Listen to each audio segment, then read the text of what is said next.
আজকে আমরা শুরু করব ছাগল থেকে ঢাকা সাভার আশুলিয়া গরুর হাটে। দেখেন এই জায়গা অনেক ধরনের গরু আছে, মানে আমরা চলে গেছি সবার আগেই গরুর হাটে। গরু অল্প, এখনও ভালো করে উঠছে না, মানে সকাল সকাল তো গরুটা একটু কমে আসে। তারপরও অনেকগুলো গরু আসছে, অনেক ভালোই। এই যে সাদা গরু, তারপরও আছে আরও। এই জায়গায় আপনার ইন্টারভিউ নিতেছে কে কী গরু কিনবে ওইগুলো আর কি। আর এই যে সারটা অনেক ভালোই। এই যে আরেকটা আছে সাদা সার।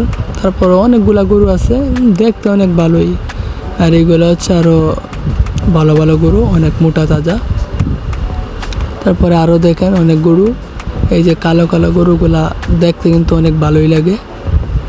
আরও আছে ইন্ডিয়ান গরু, তারপর পাকিস্তানি গরু। বাংলাদেশি গরু এখানে কমই পাওয়া যায়, হয়তো দেশি গরু হঠাৎ একটা দুইটা পাওয়া যায়। এইগুলো সব ইন্ডিয়ান গরু, অস্ট্রেলিয়া। এটা হচ্ছে মহিষ। অনেক ধরনের মহিষ আছে যা অনেক বড় বড়। এই যে দুইটা মহিষ, একটা শুয়ে আছে একটা বসে আছে, দেখেন। আর এই জায়গায় আরও গরু আছে, আমরা সবগুলো জায়গা দেখাইতে পারছি না, তারপরও আপনারা কিছু দেখাইলাম। আর এই যে এই জায়গায় ওরা ভাবতেছে কোন গরুটা কিনবো কোন গরুটা কিনবো।